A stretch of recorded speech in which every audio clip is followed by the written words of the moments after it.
निवान जी, बेल तो है, लेकिन इस बेल के बाद भी सीएम क्या करेंगे बाहर आकर, ये बड़ा सवाल है ना। दिल्ली में क्या भूमिका निभाएंगे अपनी?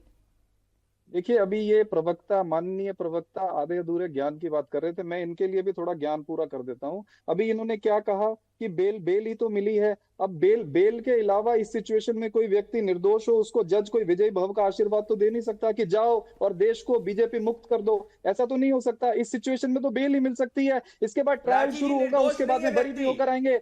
सुन लीजिए, सुन लीजिए, सुन लीजिए। चार पन्ने दिखा के कोई ज्ञानी नहीं बन जाता। चार पन्ने दिखा के कोई जो है झूठा सच्चा नहीं हो जाता। पन्ने हमारे पास भी बहुत है दिखाने के लिए।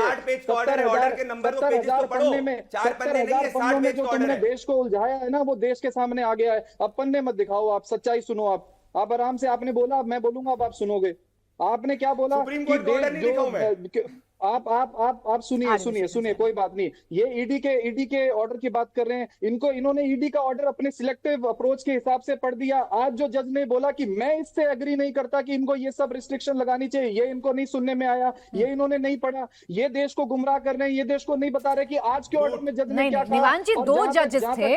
निवान जी, दो जजेस थे और दोनों की राय अलग अलग थी। एक शर्त लगाना चाहते थे और एक शर्त नहीं लगाना चाहते। तो दोनों की बात हमें करनी चाहिए। फिर तो हमें जस्टिस सूर्यकांत ने क्या कहा वो भी जान लेना चाहिए कि भाई सीबीआई गिरफ्तार कर सकती है।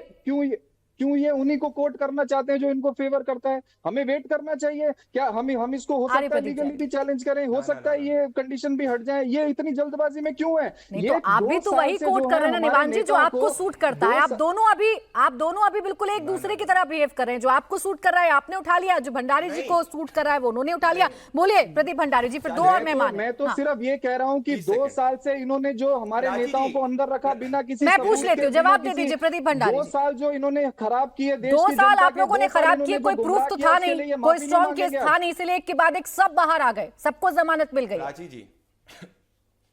प्राची जी, मैं बहुत ईमानदारी से कोई सिलेक्टिव रीडिंग नहीं कर रहा हूं। मैं वापस से इनको समझाऊंगा, इनको लॉ का बेसिक समझ नहीं है।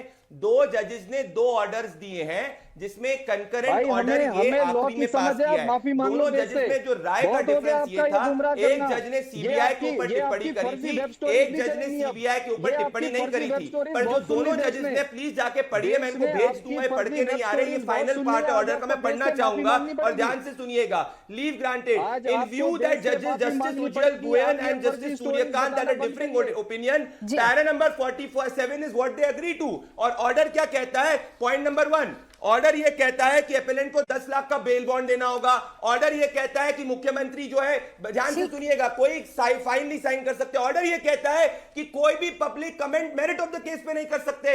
ऑर्डर ये कहता है प्रदीप भंडारी जी, लेकिन देखिए जमानत तो मिली ना, जमानत मिली और कोर्ट की फाइंडिंग अपने अपने हिसाब से नहीं बताई जा सकती ना। जो कोर्ट ने कहा और जो कोर्ट ने सीबीआई को लेकर कहा, उस पर चर्चा होना भी जरूरी है। शेखर जी कानूनी पहलू बताएंगे, फिर उसके बाद डीएन जी आपके पास आऊंगी। शेखर जी, एक सेकंड बस। प्रदीप जी, 2 और मेहमान हैं, इनको चर्चा में ले आऊं, उसके बाद मैं आपके पास आऊंगी।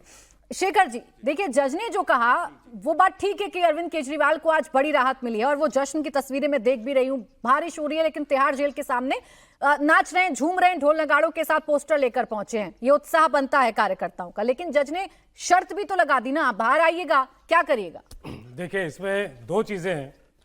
पहला पहलू ये है कि क्रिमिनल जूरिस्प्रूडेंस का सबसे बड़ा प्रिंसिपल ये है, you are innocence until you are proven guilty.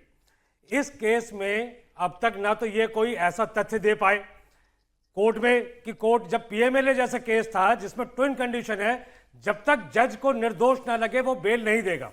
PMLA में बेल हो गई। आज जिस बात को भाजपा प्रवक्ता कह रहे हैं कि दोनों जजेस अलग अलग थे, वो सिर्फ 41 और 41A को लेकर दोनों में डिफरेंस था। जहां एक जज ने यह माना कि जो अरेस्ट में लीगैलिटी थी वो टेक्निकल लीगैलिटी ठीक थी, लेकिन बेल देने पर दोनों सहमत थे। जो कंडीशंस वाली बात है, कंडीशंस में क्या अनोखा है? कौन सी ऐसी बेल होती है जिसमें कंडीशंस नहीं रखी जाती? इस पूरे मामले में मैं बार बार सुन रहा हूं कि ये लोग कह रहे हैं कि इस्तीफा देना चाहिए क्योंकि ये कंडीशन है, वो कंडीशन है। अरे, अगर आपको लगता है कि अरविंद केजरीवाल दोषी हैं तो आपको इस्तीफा तो ईडी डायरेक्टर से मांगना चाहिए, सीबीआई डायरेक्टर से मांगना चाहिए, फाइनेंस मिनिस्टर से मांगना चाहिए जिसको ईडी रिपोर्ट करती है। क्योंकि आज 2 साल तक जब आप एक जिम्मेदार आदमी पर, एक कॉन्स्टिट्यूशनल पोस्ट पर जो आदमी बैठा हुआ है, उस पर मुकदमा बनाते और अरेस्ट करते, तो क्या आपको केयरफुल नहीं होना चाहिए सबूतों के साथ? सबूत आप कोर्ट में रख नहीं पा रहे, कोर्ट लगातार बेल दे रही है। जब 3 कोर्टों ने बेल दे दिया, आज ये 4थी बेल मिली है, उसके बाद आप कह रहे अभियुक्त है। आप अब तक मुकदमा तो चला नहीं पाए।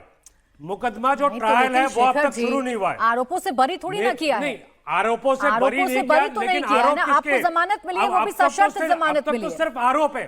आरोप को बैक करने के लिए 2 साल का समय लगने के बाद कोर्ट में तथ्य नहीं रख पाए। ठीक, अगर ये इनके जांच एजेंसी इनके पास है, अगर वो ढीला काम कर रही थी, इनको तो इस्तीफा मांगना चाहिए। ठीक है, धीरेन्द्र ये तो कुमार ईडी जी। डायरेक्टर का एक्सटेंशन मांगते हैं। धीरेन्द्र कुमार